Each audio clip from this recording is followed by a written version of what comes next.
नमस्कार, India junction में आप सभी दर्शकों का एक बार फिर मैं मधुमिता स्वागत करती हूं। प्रधानमंत्री नरेंद्र मोदी तीसरी बार शपथ ग्रहण करने जा रहे हैं, लेकिन शपथ ग्रहण करने से पहले उनके अपने घटक दलों ने उनके लिए कांटे भरी राह तैयार कर दी है। आखिर उनके अपने घटक दल जेडीयू और एलजेपी ने रास्ते कठिन क्यों कर दिए हैं, आज हम इंडिया जंक्शन की स्पेशल रिपोर्ट में आपको दिखाएंगे भी और सुनाएंगे भी। इस लोकसभा चुनाव में परिणाम कुछ ऐसे आए हैं जो न सिर्फ जनमत की तरफ इशारा करते दिख रहे हैं, बल्कि बीजेपी को हैरान और परेशान भी कर रहे हैं। जो बीजेपी 400 पार का दावा कर रही थी, वही बीजेपी अग्निवीर सेवा और अपने ही घटक दलों की असंतुष्टि के बाद जाल में कुछ ऐसी फंस चुकी है कि मानो अग्निपथ स्कीम ही खुद एनडीए के लिए ही इस बार अग्निपथ बन चुकी हो। आखिर ऐसा क्या हुआ कि सरकार बनाने के नज़दीक बढ़ रहे मोदी तमाम मुद्दों पर घिर गए हैं। जहां एक तरफ घटक दल जनता दल यूनाइटेड और लोक जनशक्ति पार्टी अग्निपथ योजना पर प्रत्यक्ष और परोक्ष रूप से सवाल उठाते दिख रहे हैं, तो वहीं ताइवान से मोदी को ऐसा क्या संदेश आया जिससे भड़क गया है चीन।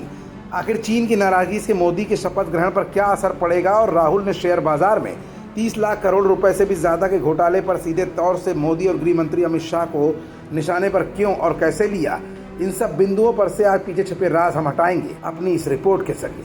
दरअसल जहां एक तरफ मोदी सरकार बनाने की तैयारी अपने घटक दलों के साथ मिलकर कर रहे हैं, तो वैसे में जनता दल यूनाइटेड के वरिष्ठ नेता केसी त्यागी के एक बयान ने एनडीए को भी सोचने पर मजबूर कर दिया है।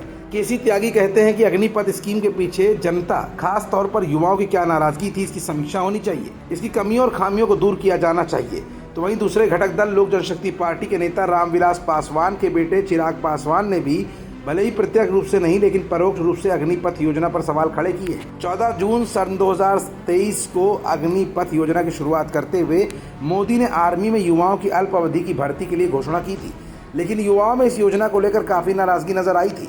इधर मोदी अंदर खाने अपने ही घटक दलों से परेशान चल रहे थे, तो उधर इंटरनेशनल लेवल पर ताइवान ने जब मोदी को जीतने की बधाई दी और मोदी ने उनकी बधाई को कबूल करते हुए उन्हें जवाब दिया, तो ये बात चीन को रास नहीं आ रही है। चीन के विदेश मंत्रालय ने इस बात का विरोध किया है और कहा है कि ताइवान में कोई भी राष्ट्रपति नहीं है, भारत को ताइवान की राजनीतिक चालों का जमकर विरोध करना चाहिए। इधर ये तीन प्रकरण एनडीए के लिए कांटों भरी राह तैयार कर रहे थे, तो वहीं कल राहुल गांधी ने भी एक प्रेस कॉन्फ्रेंस कर आग में घी डालने का काम किया है। राहुल ने कहा कि 4 जून को जो हुआ वो शेयर मार्केट का सबसे बड़ा स्कैम था। 30 लाख करोड़ रुपए से भी ज़्यादा स्कैम के इस मामले में सीधे तौर पर प्रधानमंत्री और गृह मंत्री जिम्मेदार हैं। इसकी जांच ज्वाइंट पार्लियामेंट्री कमेटी यानी जेपीसी से होनी चाहिए। दरअसल कुछ मुद्दे ऐसे होते हैं जो सरकार बनाने की खुशी और गिरने के डर के बीच में जगह ले लेते हैं। कुछ ऐसा ही इन दिनों एनडीए के घटक दल प्रधानमंत्री मोदी को दबाव में लेते हुए उदाहरण के तौर पर पेश भी कर रहे हैं। लेकिन यथार्थ तौर पर अगर देखा जाए तो अग्निपथ योजना के तहत अग्निवीर सेवा और शेयर मार्केट स्कैम के मुद्दों को अब आम जनता के बीच में भी हवा मिलती दिख रही है, और अग्निपथ योजना को लेकर युवाओं में इसकी नाराजगी भी किस कदर है, चुनावी परिणाम ने ये सब कुछ साबित भी कर दिया है। ऐसे में इस बार एनडीए भले ही मोदी के नेतृत्व में सरकार बनाने जा रहा हो, लेकिन कुछ सवालों ने आज भी वर्तमान स्थिति में एनडीए के लिए अग्निपथ का निर्माण कर ही डाला है, और इसी अग्निपथ को पार करना मोदी के लिए असली चुनौती होगा। खबरों से जुड़े रहने के लिए सब्सक्राइब करें हमारा चैनल इंडिया जंक्शन।